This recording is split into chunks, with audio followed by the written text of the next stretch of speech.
أعوذ بالله من الشيطان الرجيم بسم الله الرحمن الرحيم.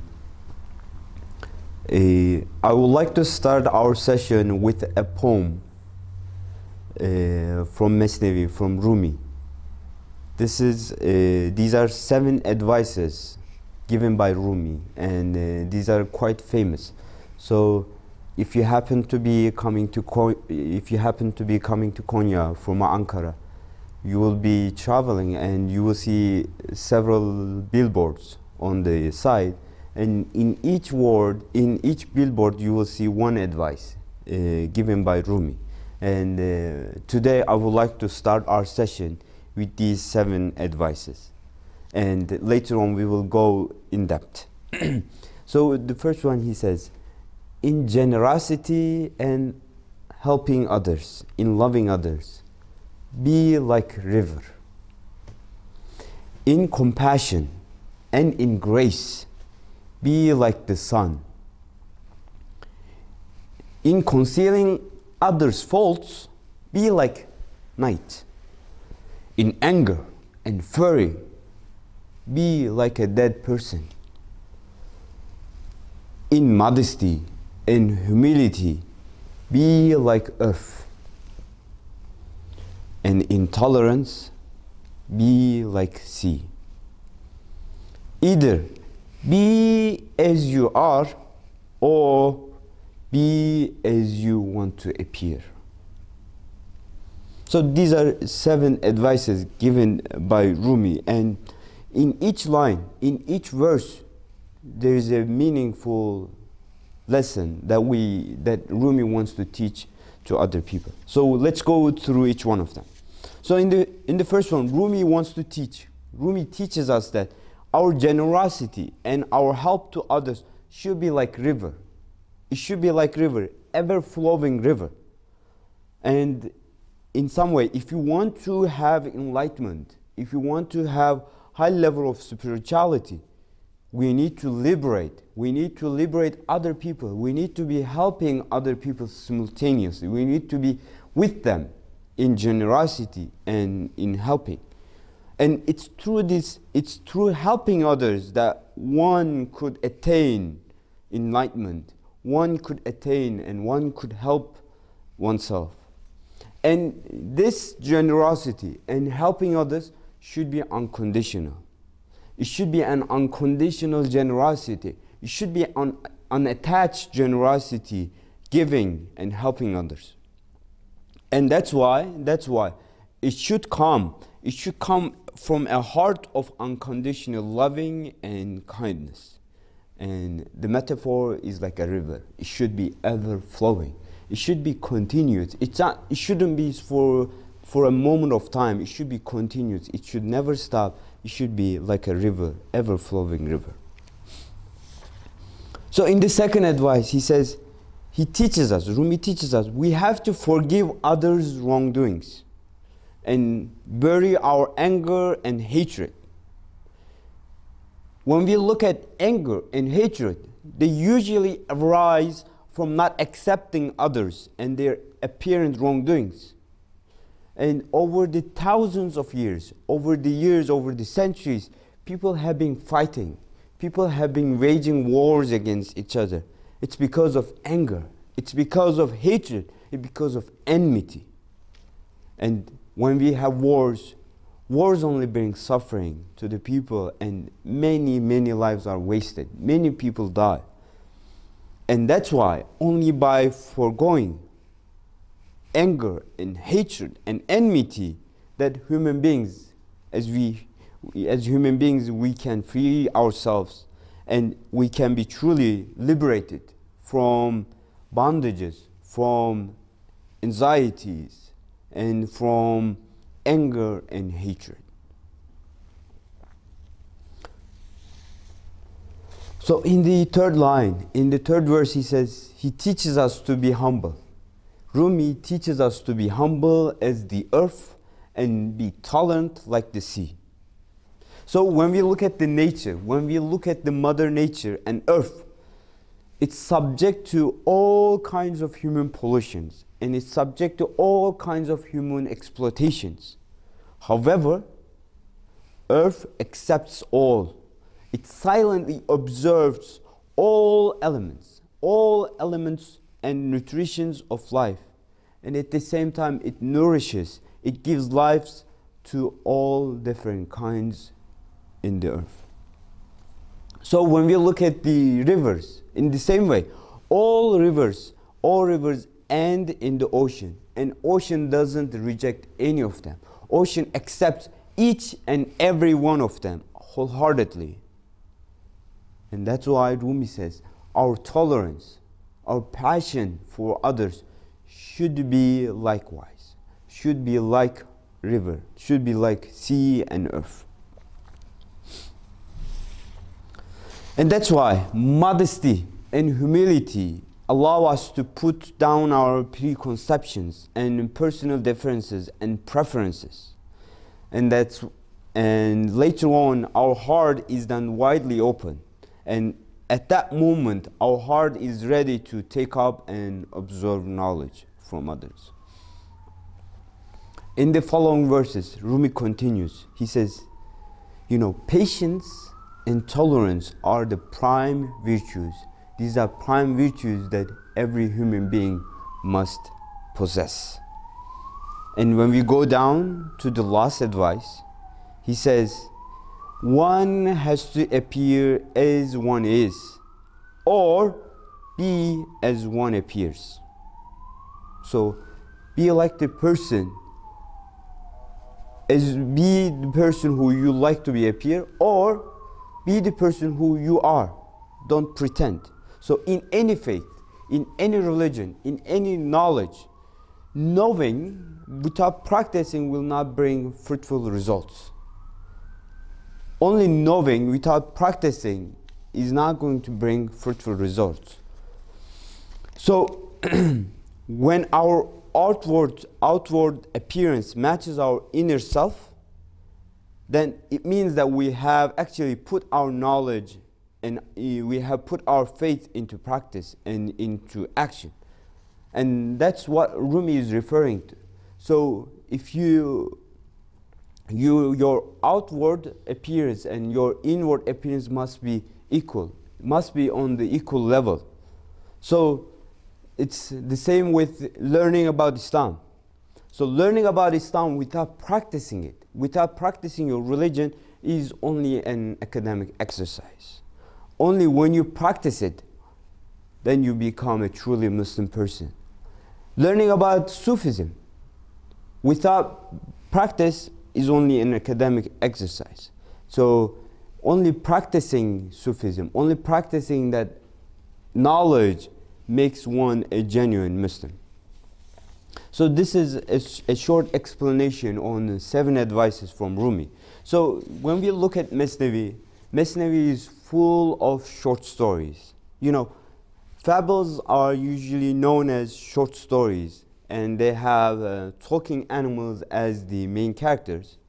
And Rumi uses many fables in Mathnawi. And these animals usually have all the shortcomings of people, and they usually get themselves in all kinds of trouble. And Rumi shares stories, he shares these fables in order to teach a powerful lesson to his readers. And today I would like to share one story from Mathnawi, and later on I would like to reflect on the story and why Rumi wants to share this story. What is the meaning? What is the reason why he shares the story? So today's story will be between the man and the bear. So the story of the man and the bear is another fable in Rumi. And in this case, it's not a foolish animal who gets taught a lesson, but today we have a foolish man who has made friends with a bear.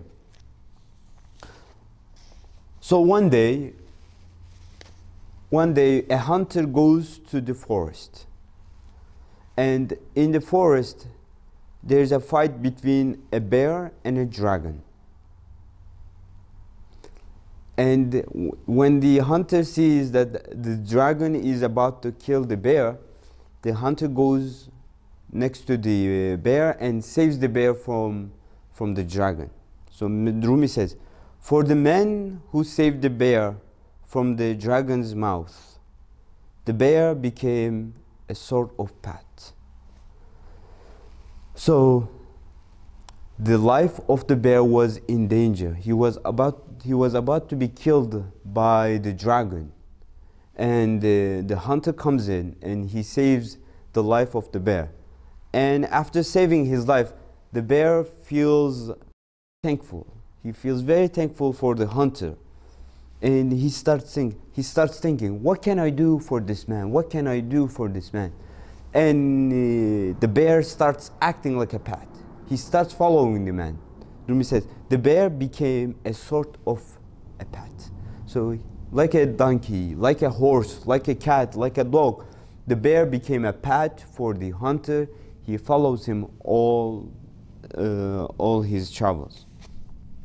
So Rumi continues, when he would lie down to rest, the bear would stand guard. So whenever the hunter wants to get a rest, whenever he wants to sleep in the forest, the bear would stand by. The bear will stand by the hunter, and he would protect him.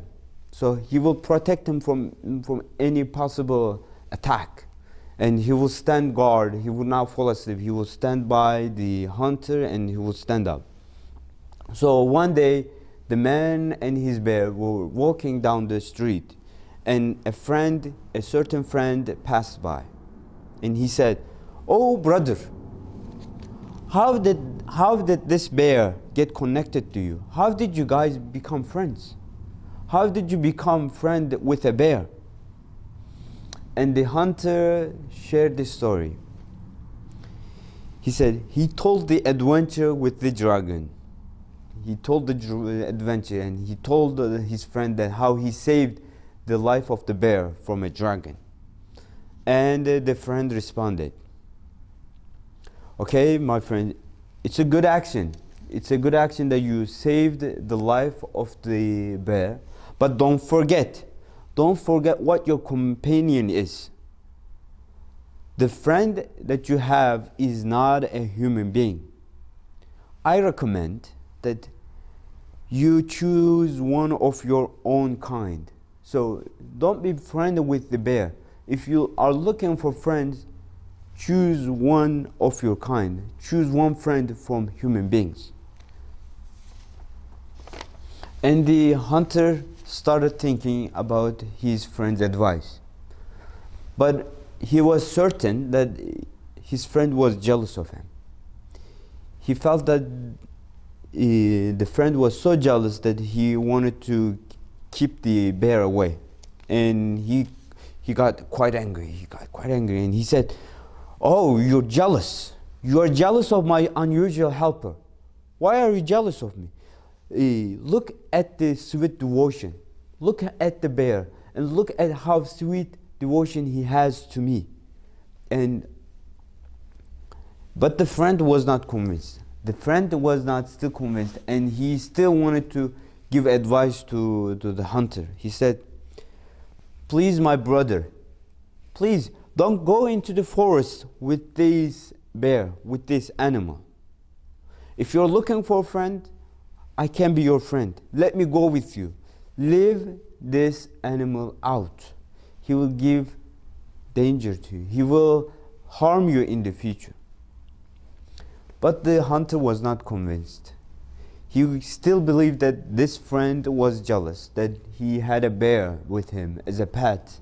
And he got angry and he said, I'm tired. Leave me alone. You go your way and I'll be going my way. Leave me alone with my pet. I'll be with my bear." So these two human friends, they went different ways. So the Rumi continues, the one with his bear went into a forest. So the man took his friend, his bear, and they went into a forest. After a long day, the hunter fell asleep again. He sat down by a tree and he started sleeping. The bear, as usual, stood up.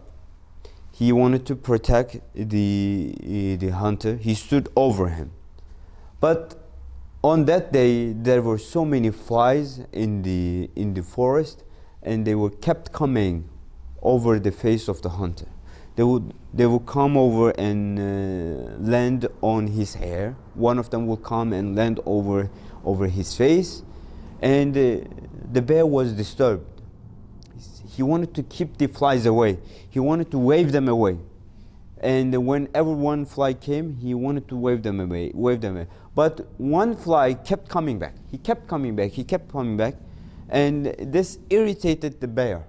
The bear was very, very annoyed, and he started thinking what he can do to keep this fly away. So Rumi continues. He says, the bear dislodged a stone from the mountainside. So the bear left the hunter, and he went to the mountain, and he got a big stone. He was confident that he wanted to kill the fly. And he came back with a big stone. He raised it over the sleeping man. And the fly left, and after some time, the fly had returned back. And he again settled down comfortably on the man's face. The fly was on the man's face again, and the bear was impatient. He was irritated by the behavior of the fly, and he took the stone and he slammed the stone down, and he crushed the face of the hunter, and the hunter passed away on that moment. And the bear still didn't understand what he had done. He wanted to wake the hunter up, but the hunter didn't wake up, and he left the hunter there, and he left the scene. So the Rumi compares this bear to a fool companion. And there's a very well-known proverb that we still use today. And this proverb may go back to this story. He says, the love of a fool. And when he says fool, the bear, the love of a fool is like the love of a bear. His love looks like a hate. His love is hate, and his hate is love. Although he looks like he loves you, he pays attention to you, and it looks like he's protecting you. His love is hate, and his hate is love. So there are powerful lessons that we can pull from this story. So whenever a person draws someone close to herself out of love, she or he must be aware of the potential danger such affection may unleash on him. So by nature, actually, we are all human beings, and by nature, man is a social being, in the sense that we cannot live alone.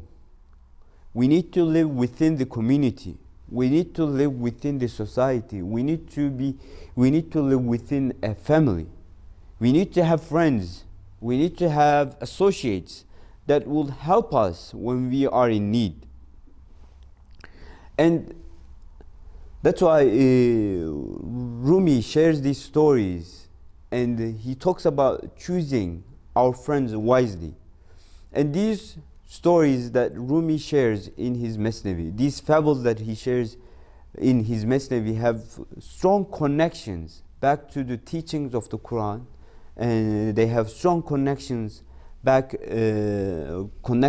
the teachings of the Hadith, and we will see how these teachings correlate.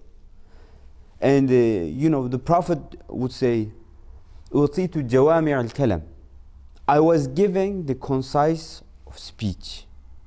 So the Prophet would narrate one verse, or would say one small advice. He will give one small advice, and that advice is narrated in the Mathnawi, and each story actually explains each teaching of the hadith and the Quran. And for example, one of the concise Islamic rules, Islamic jurisprudence rules, is la dharar wa la zirar. This is a very short teaching of the Prophet, but we use this principle in all conditions of the Islamic jurisprudence. He says, la dharar wa la zirar. Don't do something that might be harmful to other human beings, and at the same time, don't accept something that might be harmful to you. So today we will be talking about the importance of choosing our friends wisely. And in the story, the Rumi shares the story of the man and the bear, and how choosing our friends wisely is very important in our lives. So let's listen to this hadith with our heart. And the Prophet, peace be upon him, he also gives a hadith on choosing, or on the importance of choosing right friends. And he says, the likeness of a righteous companion is like the cellar of a mosque. So the likeness of a righteous companion, the likeness of a righteous friend is like the cellar of a mosque. A mosque is a place where you go and buy odors or perfume. So when you go to the cellar of a mosque, you get 3 outcomes. So one, the Prophet says, either he will give you a gift. So when you go to the cellar of a mosque, he will give you a gift. The second option, or you will buy something from him. You will go to the cellar of a mosque and you will buy something from the store. And the third option is that at least you will get a good fragrance. You will get a good smell. And the Prophet continues, the likeness of a bad companion, the likeness of a bad friendship is like the bad smith.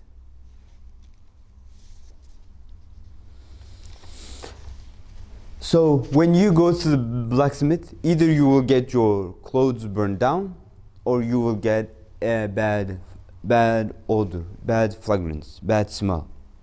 So let's go through each one of them. So if you have a good friend, the likeness of a good friendship is like the cellar of a mosque. You either get a gift, or you buy something from him, or you get a beautiful smell. So what does he mean by giving you a gift? So if you have a good companion, if you have a good friend, that friend will actually advise you. He will go directly at you and he will advise you all the time. He will say things, he will encourage you to do better. He will encourage good actions that will pull you closer to Allah. So let's give an example. Let's say if your friend is about to drink a glass of a poison, what would you do? Would you laugh at him? Would you let him drink the poison? Or you will do something else? Actually, you will advise him. You will go directly at him and you will say, oh brother, this is a poison. This is a poison. Don't drink this. If you drink this, it will harm you. And if he doesn't listen to you, he still wants to drink the poison, what would you do? You deter him. You advise him more. You keep him away from the poison. And you work against him. And it's for the benefit of your friend.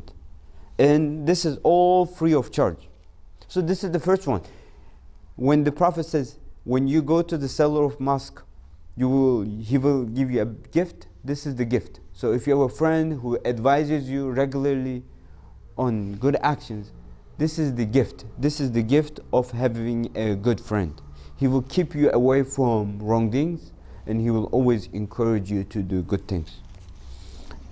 And what was the second benefit of having a good friendship? And he says, you will buy something from the the mosque seller. You will buy something from the seller of mosque. Okay, what does this mean? What does it mean buying something from the mosque? Maybe your friend doesn't come to you directly. Maybe your friend doesn't come to you directly and advise you, but you still learn from him. You just still learn from him just by looking at him, by just looking at his actions, by just looking at his behavior, by the way he talks, by the way he moves. You learn, you pick something up and you learn from him. You know, during the Imam Ibn Hanbal, he will have his masjid full of people. And when he had a dars, when he had a lesson in the masjid, thousands of people will come and attend his lessons. And interestingly enough, only 500 of them will actually write down the hadith and learn. And so basically he will have like normally 500 formal students, and the rest of the community, rest of the jama'ah, rest of the community is only listeners. And why would they come if they're not interested in learning the hadith? They were interested in looking at Ibn Hanbal. They were interested in looking at how Ibn Hanbal moves, how Ibn Hanbal speaks, how Ibn Hanbal behaves, and they will learn from him. So this is like buying something from the seller of a mosque. Even though a good friend doesn't come to you and advise you on what to do, you still can learn something from him by just looking at his action, by just looking at the way he speaks. And the third benefit that we get from a good friend is a good smile. So how can a good companion give a good smile? What does it mean? I mean, we are not learning from a good companion. He's not teaching something to us. So how can we get a good smile? Actually, by the people you go with, we can judge you. So let's imagine you are not here. You leave this community and you go out. And the person next to you starts talking behind you. He says, oh, you know, he's ugly, he's short, he's fat, he's stingy, he's lazy. And your friend your righteous friend will not stay silent. He will defend you, he will stand up, he will say, please brother, don't talk behind my friend. He will stand up and he will defend you. So let's imagine, let's have so the environment has a big influence on us. So a genuine friend loves you not because of your money. A genuine friend, a righteous friend, loves you not because of your wealth, not because of your reputation, not because of your fancy car, or not because of wasita. You know, what is wasita? It's because you know him so he can give you a promotion. You know him that in the future you may get a job. So today it's more about, you know, it's not more about what you know, it's more about who you know. So a genuine friend is not even about wasita. It's not even about somebody who could get you a job. A genuine friend is a friend for the sake of Allah. He loves him. He loves you for the sake of Allah. And that's why a friend in need is a friend indeed. And now when we look at bad friends, the Prophet ﷺ, he compared the bad friends to the bad meat. So when you look at the bad meat, what do? They usually work with fire and coal. And so when you go to the bad meat, what happens? Either you will get your clothes being burned down, either you will get your garments being burned down at the fire, or you will get a bad smell. So when you have bad friends, you will pick up on their habits. So let's imagine we have a box of rotten apples, and we have a box full of rotten apples, and we bring one fresh apple next to these rotten apples, and we put this apple in the same box. What will happen? Will this fresh apple stay fresh, or it will rot like the other apples? It's the same way. So if you have a group of friends who have bad habits, then those good friends will pick up on their friends' habits, and so people that you hang out with will have a big influence on you. So who are you hanging out with? This is a very important question. Who are your friends? Who are you hanging out with? Do people around you make you feel good or motivated? Or do they make you drained and a little sick? This is a very important question, and we have to question ourselves. Who are we hanging out with? So if you want to catch up a flu, by hanging out with people who already have flu is sufficient enough. But if you want to catch up an optimistic and happy attitude about life, then you've got to hang out with people who have a optimistic and happy attitude about life. So when we think about bad company, bad friendship, think about people who are drug addicts. And these people are drug addicts not because they choose to be. It's because they have friends who have influenced them. They said they may be sitting in one place, and their friends said, "Oh, try this once, nothing will happen." And they trusted their friends, and they immediately become drug addicts. Look at people who smoke. They usually smoke because they were influenced by their friends, they were influenced by people around them. And that's why there's a famous saying, a sahib sahib. A friend pulls. A friend pulls. If you have a good friend, if you have a righteous friend, he will pull you to do good things, and he will encourage you to be on the path of the righteous. And if you have a bad friend, he will pull you to bad actions, and he will encourage you to do bad things. So that's why we are all easily affected and influenced by our surroundings. We are easily influenced by our friends and by our environment. And that's why the Prophet ﷺ, he said, "Al-maru ala dini khalili." The man will be always on the path of his close friends. So that's why, let's pay attention. Let's pay attention to our friends. Let's pay attention to our friends. Like the story in the Mathnawi. The man did not pay attention to his friend. He had a full friend, and he fell into a trap. So the type of the person you hang out with is very, very important. So those who walk with the wise become wiser. Those who are the companions of the fool suffer harm. So the man became a friend with a fool. The hunter became a friend with a fool, with a bear, and he suffered harm. And the reality is that foolish and wisdom, both foolish and wisdom are both contagious. So if you are friends with who have wisdom, you pick up wisdom from them. If you are friends with people who are foolish, you pick up foolishness from them. And that's why we make sure that we are surrounded with people who motivate us, who push us to be better.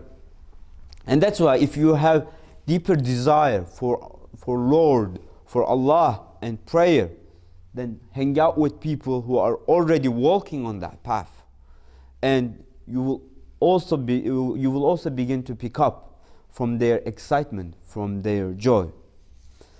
And I ask Allah to make us and make this talk beneficial in this world and hereafter. And I ask Allah to put us in an environment, put us with people who have wisdom, and we pick up from their excitement and joy Allah, and from their joy. وآخر دعوانا أن الحمد لله رب العالمين.